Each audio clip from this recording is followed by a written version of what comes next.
नमस्कार, मी स्वप्नील पाटील आणि आपण वाचतोय रवींद्र ठाकूर लिखित धर्मयुद्ध ही कर्णाच्या जीवनावर आधारित कादंबरी.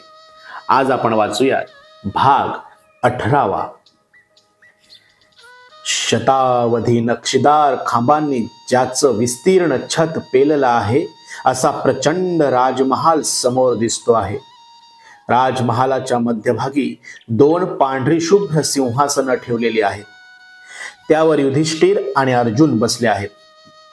त्यांनीही तशीच शुभ्र वस्त्र परिधान केली आहेत. परंतु हे सिंहासन शुभ्र कसं? राजमहालाच्या अवतीभोवतीची जमीन मात्र तांबडी लाल रक्तरंजित दिसते आहे. तिच्यावर जणू सर्वत्र रक्तामासाचा चिखल माजला आहे. मानवी हाडांचा भला मोठा ढीग तिथं पडला आहे, जणू हाडांचा पांढरा शुभ्र पर्वतच. आणि श्रीकृष्ण हे काय करतो आहे?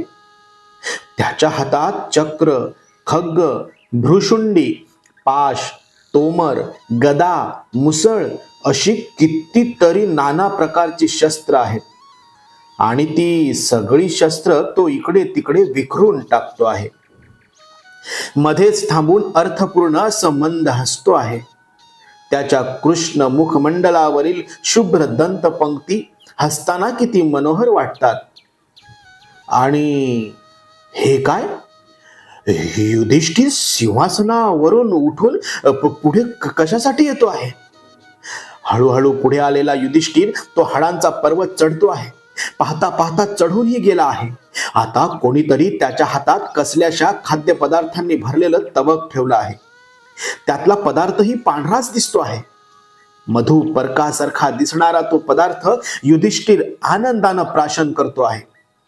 आता हातात भली मोठी गदा घेतलेला भीम तो मानवी सांगाड्याचा पर्वत चढतो आहे.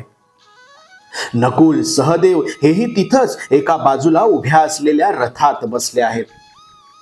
4 चक्रांचा तो युद्ध रथ मानवी शरीरावरच उभा आहे. आणि हे काय?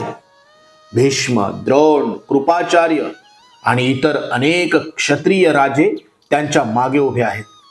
त्यांच्या अंगावरील वस्त्र मात्र रक्तवर्णी दिसत आहेत.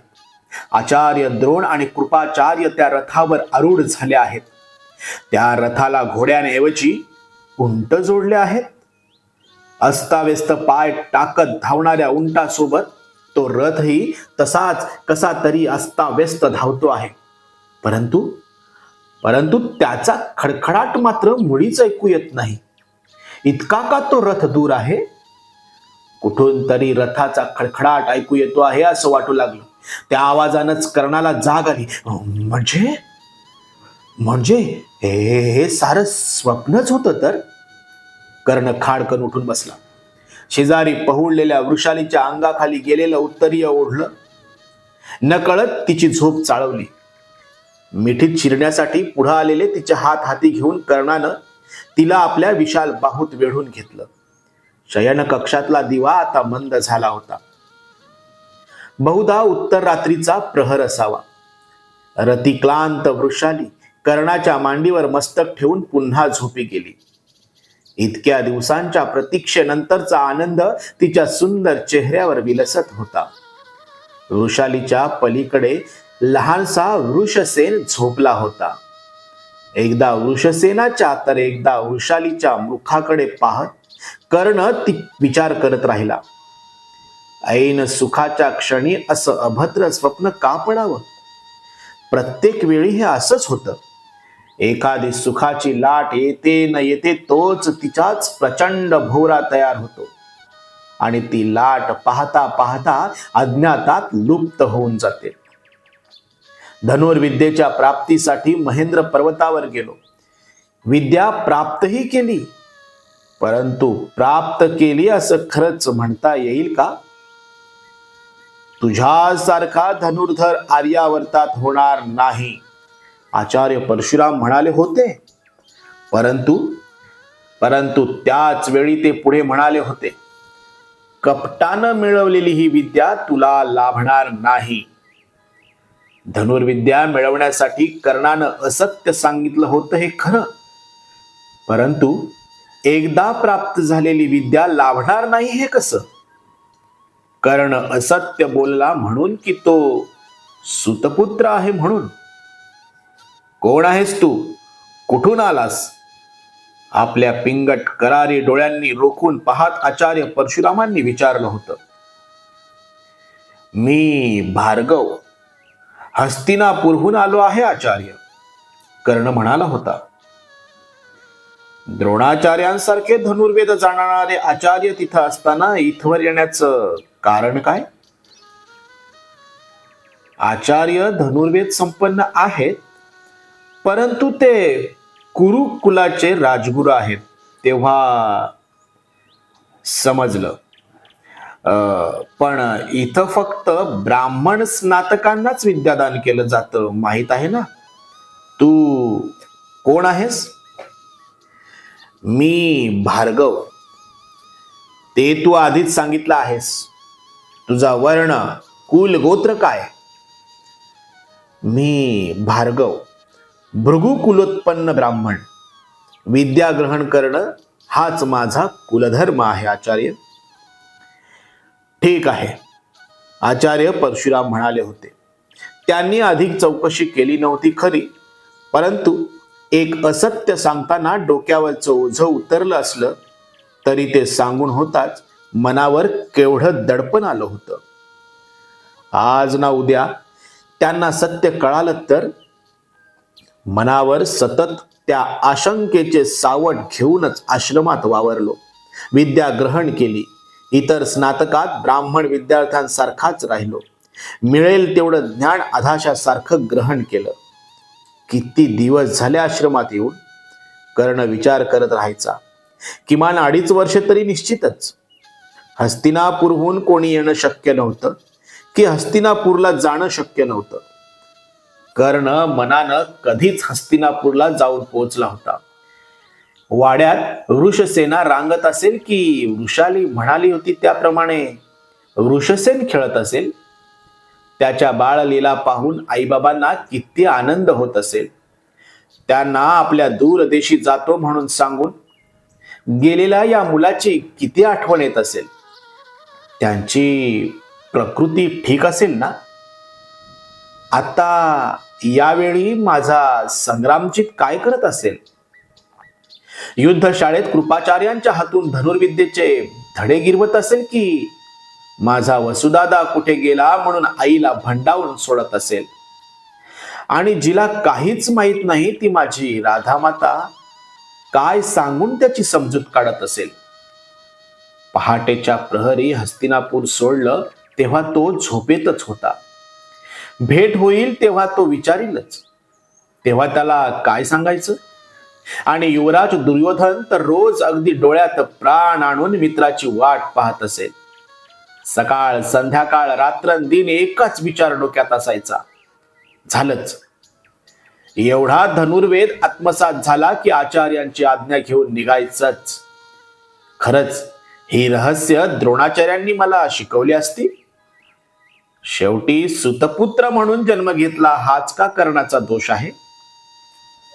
कर्णाचा प्रत्येक दिवस नवनवी प्रश्नचिन्ह घेऊन उगवत होता आणि ती तशीच अनुत्तरित ठेवून मावळत होता.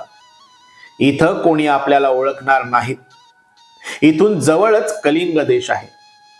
तिथला कोणी ब्राह्मण स्नातक आश्रमात आला आणि त्यानं हा तो जरासंधाला पराभूत करणारा अंगदेशाचा राजा कर्ण आहे म्हणून सांगितलं तर? अशी काही शंका मनात येताच मनाचा थरकाप होऊन जाईल. तिच्याकडे कितीही दुर्लक्ष करण्याचा प्रयत्न केला तरी ती मुळीच पाठलाग सोडत नसे. त्याच सुमारास ती घटना घडली आणि कर्णाची सर्व तपश्चर्या धुळीला मिळाली. की तीही एक शिष्य परीक्षाच होती. आचार्यांचा शिष्य भार्गव त्या परीक्षेत उत्तीर्ण झाला, परंतु सुतपुत्र कर्ण मात्र कायमचा पराभूत झाला. सकाळपासून सुरू असलेल्या चर्चा त्या दिवशी दुपारपर्यंत रंगत गेली होती. वनात एखाद्या गर्द सावली असलेल्या झाडाखाली भोजनोत्तर वामकुक्षी घ्यावी हा आचार्यांचा नित्याचा परिपाठ. त्याप्रमाणे ते निघाले. आज त्यांच्या सेवेची जबाबदारी कर्णावर होती. चालता चालता आचार्य एका झाडाखाली थांबले. पाला पाचोळा साफ करून सोबत आणलेले मृगाजीन कर्णानं खाली अंथरलं. आचार्य स्थानापन्न झाले. त्यांना मस्तकाखाली घेता येईल अशी एखादी शिळा कर्ण शोधत होता.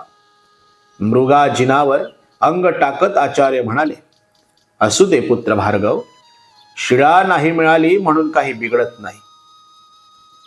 थांबा आचार्य, असं म्हणून कर्णानं उजवी मांडी पुढे केली. शिष्य म्हणून ते त्याचं कर्तव्यच होतं. भार्गवा, प्रसन्न चित्त होऊन तेवढ्याच सहजपणे कर्णाच्या मांडीवर मस्तक टेकत आचार्य म्हणाले, तुझ्यासारखा शिष्य मिळाला हे मी माझं भाग्य समजतो. माझी धनुर्विद्या तुझ्या समर्थ हाती सोपून मी कृतकृत्य झालो. गर्वोन्मत्त क्षत्रियांना शिक्षा करण्यासाठी तिचा उपयोग कर. आणि बोलत बोलत ते निद्राधीन झाले. आचार्यांना निद्राभंग होऊ नये म्हणून कर्ण तसाच निश्चलपणे बसून राहिला. कौरव पांडव त्यांची भांडणं या सगळ्या गोष्टींपासून कर्ण इतके दिवस दूर होता. आचार्य परशुरामांच्या आश्रमात एक स्नातक म्हणून विद्यार्जन करत होता. परंतु आज पुन्हा एकदा ते सगळे विचार त्याच्या डोक्यात शिरू लागले. अर्जुन, कृष्ण, युधिष्ठिर या सगळ्यांना पाहून किती दिवस झाले. ज्याच्यासाठी ही कळतर तपश्चर्या पत्करली आहे तो अर्जुन, दुर्योधनाला सुयोधन म्हणणारा युधिष्ठिर आणि त्याचा हितचिंतक कृष्ण. सूर्य पश्चिमेकडे कलला होता. 2 फांद्यांमधून येणारी उन्हाची तिरीप आचार्यांच्या मुखाकडे सरकू लागली होती. दोन्ही हात आडवे करून कर्णानं ती अडवली. वामकुक्षीची वेळ संपत आली तरी आचार्य अजून गाढ निद्रेत होते. तेवढ्यात अलर्क जातीचा एक भुंगा कुठूनचा आला आणि कर्णाजवळ येऊन स्थिर झाला. कुठलंही कठीण लाकूड सुद्धा लीलया पोखरून काढणारा तो काळाक भिन्न कीटक पाहून कर्ण थोडासा दचकलाच. आचार्यांना त्याचा स्पर्श झाला असता किंवा त्याचा कर्णकटू गुंजारव कानी पडला असता तर निश्चितच त्यांचा निद्राभंग झाला असता. त्याला हातानं झटकून टाकलं असतं तर उन्हाची तिरीप त्यांच्या मुखावर पडली असती. काय करावं तेच कर्णाला सुचेना. काही काळ स्थिर राहिलेला भुंगा जागचा हलला आणि हळूहळू कर्णाकडे सरकू लागला. कर्णाच्या दृष्टीनं सामर्थ्य असतं तर त्यानं तत्क्षणी त्या ओंगळ कीटकाला दूर भिरकावून दिलं असतं. परंतु ते शक्य नव्हतं. आता जे घडलं त्याला निर्धारानं सामोरं जायचा निश्चय करून कर्ण तसाच बसून राहिला. पाहता पाहता तो कीटक कर्णाच्या उजव्या मांडीखाली शिरला होता.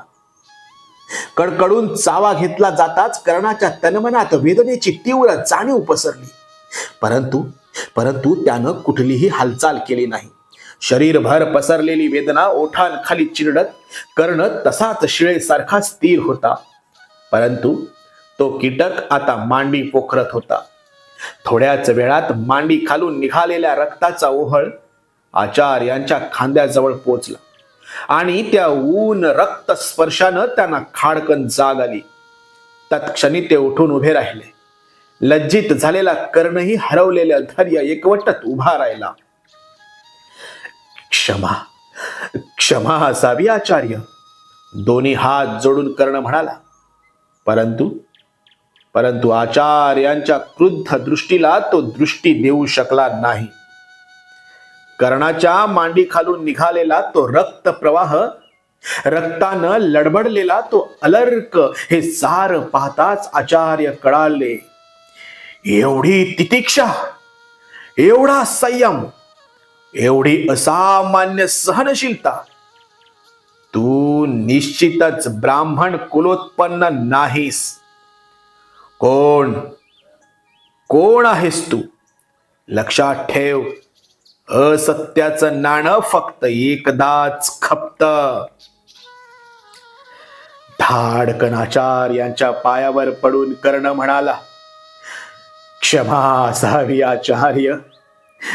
मी मी कर्ण, हस्तिनापूरचे सुतप्रमुख अथिरथ यांचा पुत्र अंगराज कर्ण. एकदा खाली झुकलेली दृष्टी वर उचलण्याचं धैर्य कर्णाला झालं नाही. प्रत्यक्ष चोरी करताना सापडलेल्या अपराध्यासारखं त्याला आता झालं होतं. धनुर्विद्येसाठी असत्य बोललास तर, आणि तेही माझा निश्चय माहीत असून. क्षमा क्षमा असावी आचार्य. पण आपले शिष्यवर पितामह भीष्म क्षत्रियच होते ना. प्रतिप्रश्न करण्याचा उद्धटपणा करू नकोस. अंग देशाचा राजा झालास म्हणून तू क्षत्रिय ठरत नाहीस. जा, चालता हो, आणि एक लक्षात ठेव, नाही म्हटलं तरी तू माझ्याकडून धनुर्वेद ग्रहण केला आहेस. तुझ्यासारखा धनुर्धर आर्यावर्तात होणार नाही. परंतु कपटानं मिळवलेली ही विद्या तुला लाभणार नाही. एवढं बोलून आचार्य परशुराम गर्कन वळले आणि पर्णकुटीकडे निघून गेले. कर्ण अजूनही तसाच काष्ठवत उभा होता. कोणा अदृश्य शक्तीनं त्याच्या शरीरातील चेतनाच जणू शोषून घेतली होती. आश्रमात जाऊन इतर सहपाठी स्नातकांचा निरोप घेण्या इतकीही इच्छा आता उरली नव्हती. तशाच जड पावलांनी महेंद्र पर्वत उतरून कर्ण पाहित्याशी आला. आपल्या कांबोज देशीय प्रिय अश्वावर स्वार होऊन तो महेंद्र पर्वतावर आला होता. परंतु आज तो अश्व त्याच्या जवळ नव्हता. पर्वताजवळ येण्यापूर्वीच त्याला तो अश्व वाटेत सोडून द्यावा लागला होता. परंतु आता एखादा अश्व हस्तगत केल्याशिवाय हस्तिनापूरला पोचणं कठीणच होतं. तेव्हा जवळच असलेल्या कलिंग देशाला जाण्याखेरीज कर्णाजवळ दुसरा मार्ग उपलब्ध नव्हता. युवराज श्रुतायू आणि महाराजा चित्रांगद यांनी अंगराज कर्णाचं मनःपूर्वक स्वागत केलं. कर्णानं सारथी प्रमुख अश्वसेन यांचीही भेट घेतली. त्यांनी दिलेला एक उमदा अश्व घेऊन तो तसाच अंग देशाला गेला आणि तेथून थेट हस्तिनापूरला आला आणि पुढे